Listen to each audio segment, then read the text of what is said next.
한밤중에 다리에 갑자기 쥐가 나 본 적 있으시죠?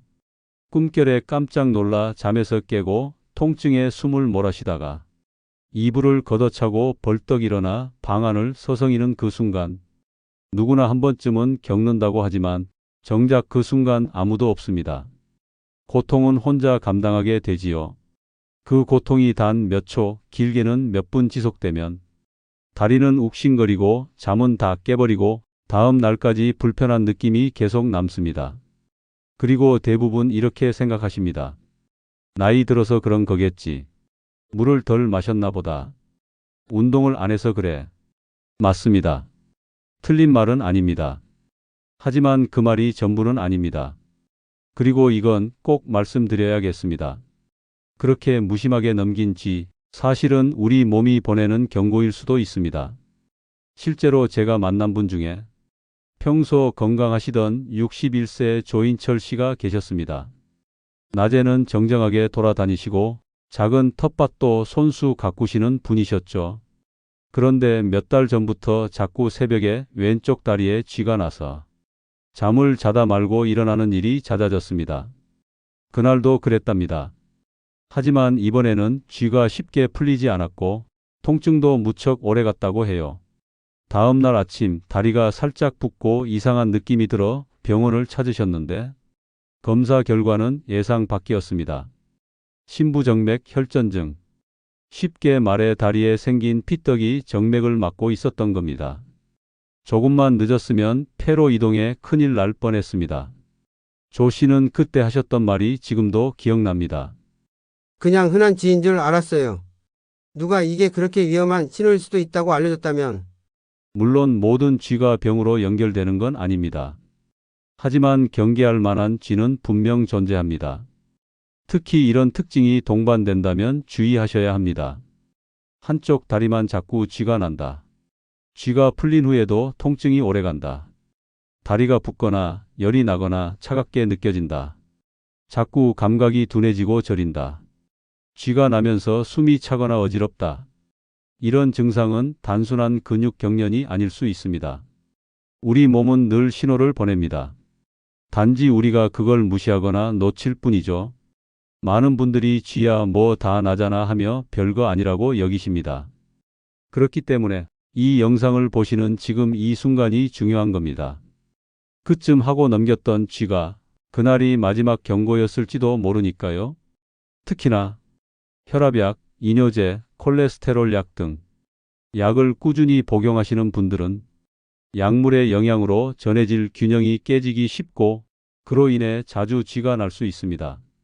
하지만 본인은 전혀 모르고 지나가는 경우가 많습니다. 그리고 또 하나, 밤마다 쥐가 난다는 건 결국 몸의 순환이 원활하지 않다는 신호이기도 합니다. 순환이 떨어지면 쥐뿐 아니라 수면장애, 불면, 아침 어지럼증, 무릎 통증까지 이어지기 쉬워집니다. 지금이라도 단순한 쥐라고 넘기지 마시고 내 몸이 보내는 작은 신호를 제대로 바라보는 시간 가져보시기 바랍니다.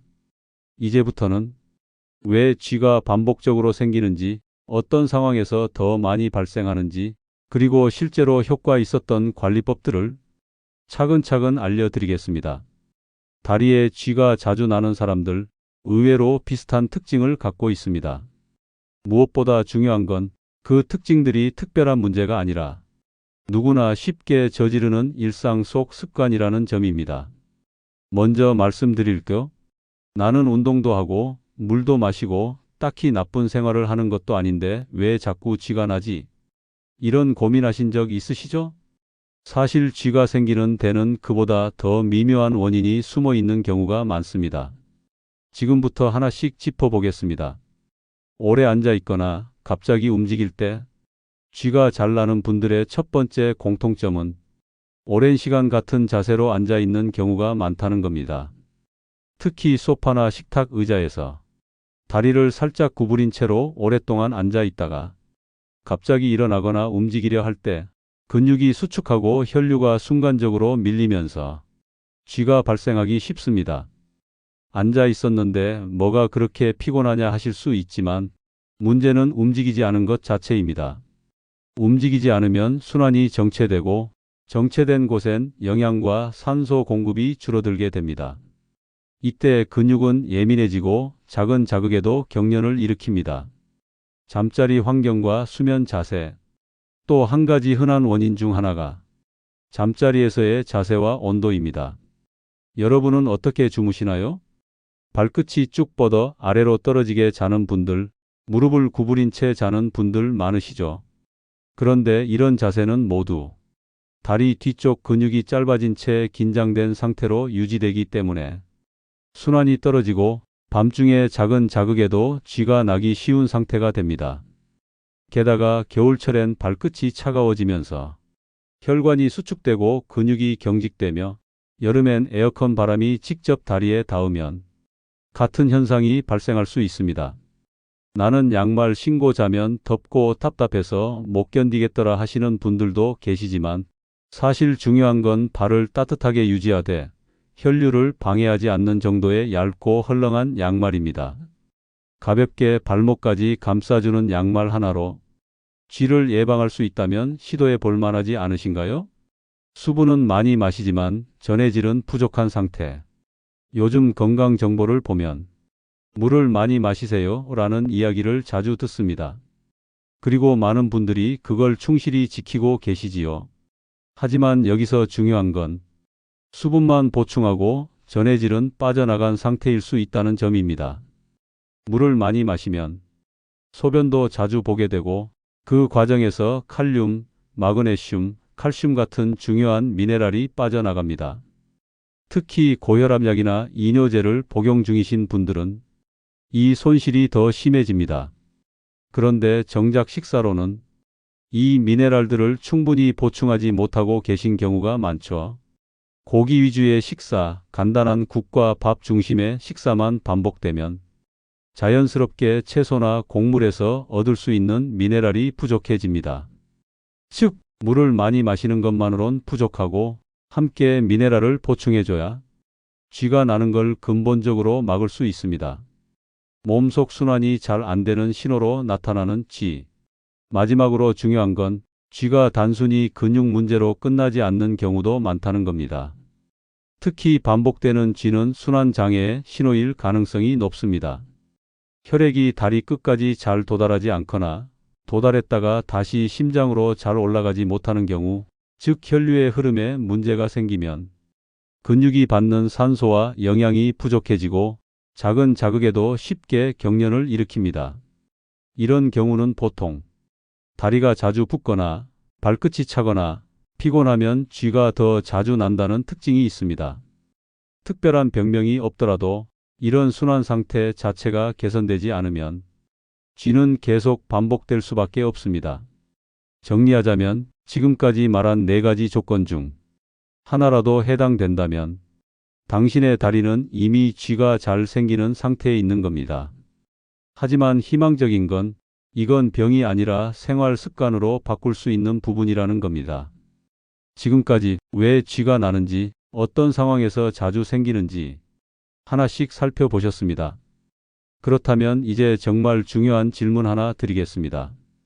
지금 당장 어떤 방법을 시작해야 할까요? 병원 가서 검사를 받아야 할까요? 영양제를 사야 할까요? 아니면 그저 시간 지나길 기다려야 할까요? 그 답은 생각보다 단순하고 이미 여러분 손 안에 있습니다. 오늘은 제 가족에게도 권했던 가장 간단하지만 효과적인 3가지 실천법을 알려드릴게요. 별다른 도구도 시간도 필요 없습니다. 단지 하루 5분만 투자하시면 됩니다. 자기 전 발끝 스트레칭 딱 1분이면 충분합니다. 쥐가 잘 나는 분들의 대부분은 잠자기 전까지 다리를 긴장된 상태로 방치하고 계십니다. 아무런 준비 없이 그냥 누워서 자면 밤새 근육이 뭉친 채로 경직되기 쉽습니다. 그래서 잠자기 전 딱 1분만 다리 근육을 풀어주는 것이 중요합니다. 방법은 아주 간단합니다. 침대 가장자리에 앉습니다. 한쪽 다리를 앞으로 쭉 뻗고 발끝을 천천히 몸쪽으로 10초간 당깁니다. 반대쪽도 같은 방법으로 반복합니다. 두 다리를 나란히 뻗은 채 상체를 앞으로 살짝 숙여 발끝 쪽으로 손을 뻗어주세요. 10초 유지해 주세요. 이 짧은 스트레칭만으로 다리 근육은 부드럽게 풀리고 순환이 활발해지며 밤새 쥐가 생길 확률을 줄일 수 있습니다. 다리 쥐를 멈추는 즉시 응급법 위십술 자극. 쥐가 났을 때는 정신도 없고 몸도 마음대로 움직일 수 없죠. 특히 혼자 계실 땐 더더욱 그렇습니다. 이럴 땐 누워있는 상태에서도 할 수 있는 윗입술 중앙자극법이 굉장히 도움이 됩니다. 방법은 간단합니다. 엄지와 검지로 윗입술 가운데 부분을 5초간 아플 정도로 꾹 꼬집고 3회 반복해 주세요. 이 부위는 말초신경이 많이 모여 있는 곳으로 강하게 자극을 주면 다리 근육의 수축을 일시적으로 차단시키는 자율신경 반사 효과가 있습니다. 물론 한 번만 해보고 안 됐네 하고 넘기지 마시고 3회 이상 세게 꼬집는 게 포인트입니다. 움직일 수 없을 땐 정말 유용한 방법이니 기억해 두시고 꼭 한번 시도해 보시길 바랍니다. 집에서 만드는 쥐 예방차 약이 아닌 음식으로 다스리는 법. 마지막으로 추천드릴 건 자연스럽게 전해질 균형을 맞춰주는 따뜻한 차입니다. 약도 아니고 복잡한 재료도 아닙니다. 재료: 생감자 3분의 1개, 우엉 2조각, 대추 2개, 물 700ml. 만드는 방법: 감자는 껍질째 얇게 썰고 우엉도 같이 준비해 주세요. 대추는 씨를 빼고 반으로 자릅니다. 재료를 물과 함께 냄비에 넣고 약한 불에서 25분간 천천히 끓입니다.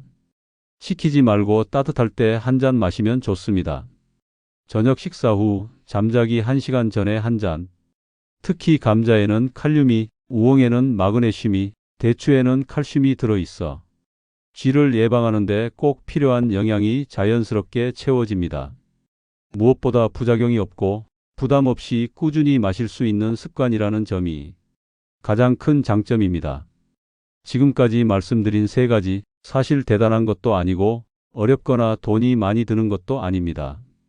하지만 꾸준히 실천하신다면 단 한 번의 쥐도 없던 밤을 경험하실 수 있을 겁니다. 조금만 더 당신의 다리에 관심을 가져주세요. 우리는 너무 많은 시간을 아프고 나서야 후회하며 보내니까요. 오늘 영상이 내 얘기 같다고 느껴지셨다면 그건 지금이 가장 적절한 타이밍이란 뜻입니다. 지금 알려드린 발끝 스트레칭, 윗입술 자극법, 쥐 예방차 만들기. 이 3가지 중에서 딱 하나라도 오늘 밤부터 실천해 보세요. 몸은 정직하게 반응합니다. 오늘 실천이 당신의 밤을 훨씬 편안하게 바꿔줄 겁니다. 혹시 시청자 여러분 중에 직접 해보셨다가 이거 정말 효과 있었다 싶은 경험이 있으시다면 꼭 댓글로 남겨주세요. 당신의 경험이 또 다른 분에게 무엇보다 큰 도움이 될 수 있습니다. 그리고 앞으로도 이렇게 정확하고 검증된 건강정보, 우리 나이대에 꼭 필요한 이야기들을 계속 받아보시려면 지금 구독과 좋아요 꼭 눌러주세요. 무료입니다. 하지만 당신의 건강은 그보다 훨씬 소중합니다. 잊지 말고 알림 설정도 함께 해주세요. 오늘도 당신의 건강한 밤을 응원합니다. 함께 해주셔서 감사합니다.